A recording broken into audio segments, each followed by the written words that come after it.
Assalamualaikum warahmatullahi wabarakatuh. Perkenalkan, nama saya Salsa Wahyuni Karimah dengan NIM 24002141. Ingin menjelaskan materi mengenai permasalahan-permasalahan yang ditemukan dalam kegiatan PR. Dalam praktiknya, permasalahan-permasalahan seperti krisis reputasi, kegagalan komunikasi, tantangan media sosial, dan kurangnya pemahaman terhadap audiens menjadi hambatan yang serius dalam kegiatan PR. Komplain yang tidak dapat ditangani dengan baik dapat memicu krisis yang lebih besar dan berdampak buruk terhadap citra organisasi. Oleh karena itu, penting bagi praktisi PR untuk memiliki kemampuan dalam mengelola komplain dan krisis secara profesional melalui pendekatan yang sistematis dan terencana. Permasalahan-permasalahan ini menunjukkan bahwa fungsi PR dalam suatu organisasi bukan hanya bersifat informatif, melainkan juga strategis dan preventif. Maka dari itu, pembahasan mengenai persoalan-persoalan yang sering muncul dalam kegiatan PR serta strategi untuk mengelola komplain dan krisis menjadi penting untuk dikaji secara mendalam.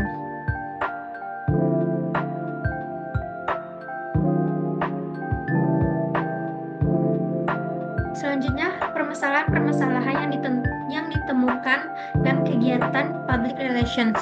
Yang pertama, krisis reputasi.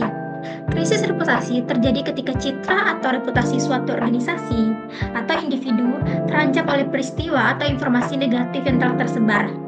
Dapat disebabkan oleh berbagai faktor seperti kesalahan manajemen, produk cacat, skandal, atau informasi yang salah lainnya. Informasi yang salah dapat merusak kepercayaan publik, menurunkan penjualan, dan dapat menyebabkan kebangkrutan terhadap suatu organisasi tersebut. Para ahli PR menekankan bahwa penting manajemen krisis untuk efektif dalam mengatasi krisis reputasi ini, dengan melibatkan komunikasi yang transparan, respon yang cepat, dan tindakan yang tepat untuk memperbaiki situasi. Yang kedua, kurangnya komunikasi yang efektif. Komunikasi yang efektif adalah kunci keberhasilan PR.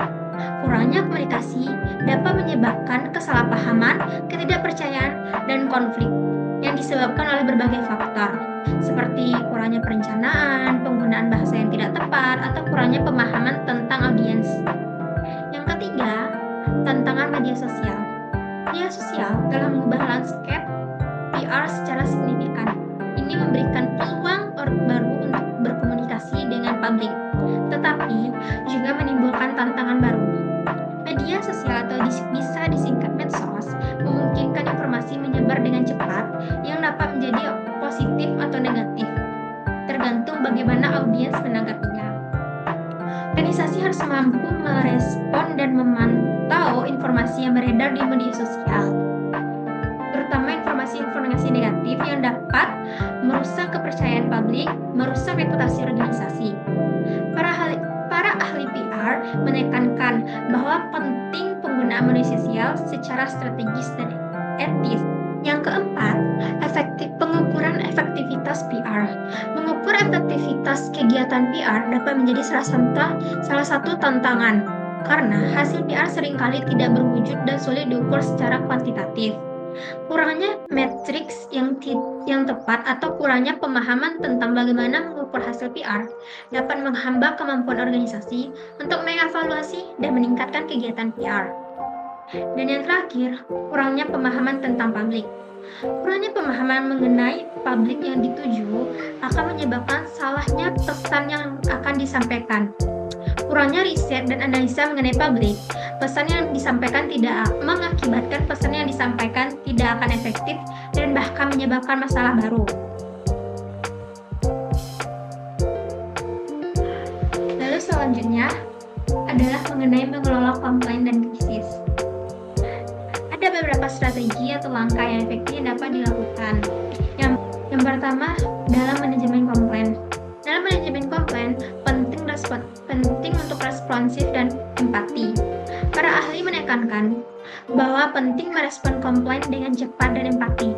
Pelanggan yang merasa didengar dan dipahami cenderung lebih puas, bahkan jika masalah tidak dapat diselesaikan sepenuhnya. Hal ini mencakup mendengarkan secara efektif, mengakui kesalahan jika ada, dan membawa solusi yang memadai. Lalu, yang selanjutnya adalah sistematis dan mekanisme. Membangun sistem dan mekanisme yang efektif untuk menangani komplain sangat penting, termasuk untuk memiliki saluran komunikasi yang lebih jelas, prosedur pengarahan komplain yang lebih terstruktur, dan pelatihan bagi staf yang berinteraksi dengan pelanggan. Menurut beberapa ahli, perusahaan perlu memiliki yang pertama, kebijakan yang jelas untuk menangani keluhan, yang kedua, mekanisme yang sistematis untuk menerima dan menentukan keluhan, yang ketiga, infrastruktur yang memadai seperti pusat panggilan atau platform daring.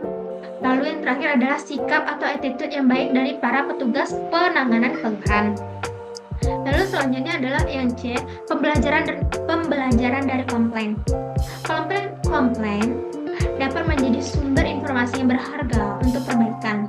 Hal ini menunjukkan agar organisasi menganalisa komplain untuk mengidentifikasi pola dan akar permasalahan, dan kemudian mengambil tindakan untuk mencegah keluhan yang sama terjadi kembali. Lalu yang kedua adalah manajemen krisis. Yang pertama adalah perencanaan dan persiapan. Para ahli menekankan bahwa penting memiliki rencana manajemen krisis yang komprehensif. Ini mencakup mengidentifikasi potensi resiko, mengembangkan prosedur tanggap darurat, dan melatih staf untuk menghadapi situasi krisis. Yang kedua, komunikasi yang efektif. Dalam suatu krisis, komunikasi yang cepat, akurat, dan transparan sangat penting. Organisasi harus mampu menyampaikan informasi kepada pelanggan dan pemangku kepentingan secara efektif. Ini mencakup memiliki juru bicara yang terlatih, menggunakan berbagai saluran komunikasi, dan menyampaikan pesan yang konsisten. Lalu yang terakhir adalah pemulihan dan pembelajaran. Setelah krisis mereda, organisasi perlu fokus pada pemulihan dan pembelajaran. Ini termasuk dalam mengevaluasi respon terhadap krisis, mengidentifikasi area yang perlu diperbaiki, dan mengambil tindakan untuk mencegah terulang kembali permasalahan yang terjadi. Materi selanjutnya adalah strategi manajemen krisis public relations. Ada beberapa tahapan yang dapat dilakukan, yaitu yang pertama, tahapan pre-krisis atau sebelum krisis. Tahapan ini adalah kondisi sebelum sebuah krisis muncul. Benih krisis sudah ada, sehingga jika muncul suatu kesalahan yang kecil saja, krisis dapat terjadi. Benih ini yang mulai timbul pada tahap ini biasanya tidak diperhatikan karena beberapa aspek dan perusahaan memang penuh resiko. Selain itu, perusahaan tidak mempunyai perencanaan untuk menghadapi krisis tersebut. Lalu yang kedua adalah tahap warning atau peringatan. Tahap ini merupakan salah satu yang paling penting dalam daur hidup krisis. Di dalamnya, suatu masalah untuk pertama kalinya dikenali dan dipecahkan, diakhiri selamanya untuk tidak dibiarkan berkembang menuju kepada kerusakan yang menyeluruh. Krisis dapat dengan mudah muncul pada tahap ini karena ketakutan menghadapi badai atau masalah dan menganggapnya tidak ada. Reaksi yang umum terjadi pada tahap ini adalah kaget, menyangkal, dan pura-pura merasa aman. Lalu selanjutnya tahap acute atau akut. Pada tahap ini krisis mulai terbentuk. Media sosial dan publik mulai mengetahui adanya masalah. Jika krisis ini tidak ditangani dengan cepat, perusahaan tidak dapat berdiam diri karena sudah mulai menimbulkan kerugian. Di saat inilah berbagai dokumen dan modul untuk menghadapi krisis harus dikeluarkan dan digunakan. Di saat-saat seperti ini pula dapat diketahui apakah para staf telah dibekali dengan pengetahuan mengenai manajemen krisis atau tidak. Lalu selanjutnya adalah tahap clean up atau pembersihan. Jadi di tahap ini mulailah waktunya melakukan pemulihan oleh pihak perusahaan dari kerugian, setidaknya menyelamatkan apa saja yang tersisa, baik secara produk, reputasi, secara perusahaan, dan lain-lainnya.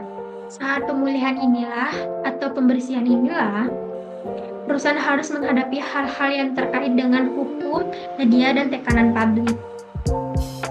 Tetapi hikmah yang didapat dari hal ini adalah perusahaan dapat melihat bagaimana suatu krisis akan timbul dan bagaimana menghadapi krisis tersebut. Lalu tahap yang terakhir adalah tahap post-krisis atau sesudah krisis.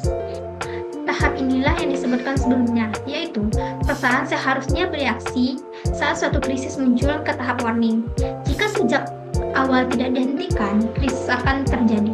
Namun, jika perusahaan dapat menangkan kembali kepercayaan publik dan dapat beroperasi kembali dengan normal, maka secara formal dapat dikatakan sebagai krisis telah berakhir. Nah, sekian penjelasan materi dari saya. Kesimpulan yang kita dapatkan adalah kegiatan PR atau public relation di era modern menghadapi berbagai tantangan yang kompleks.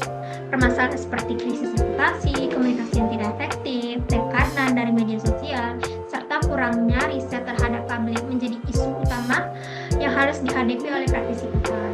Selain itu, pengelolaan komplain yang buruk dapat memicu krisis yang lebih besar, sementara pengelolaan krisis yang tidak sistematis dapat merusak kredibilitas organisasi secara menyeluruh. Nah, strategi PR yang efektif meliputi kesiapan dalam menghadapi potensi krisis melalui perencanaan yang matang, membangun komunikasi dua arah yang transparan dan dengan publik, serta menjadikan setiap komplain sebagai bahan evaluasi untuk meningkatkan kinerja organisasi. Nah, dengan demikian, fungsi PR bukan sekadar menjadi organisasi penyampaian informal, tetapi juga sebagai manajer krisis dan penjaga reputasi organisasi itu sendiri. Nah, sekian penyampaian dari saya. Jika ada kesalahan, mohon maaf.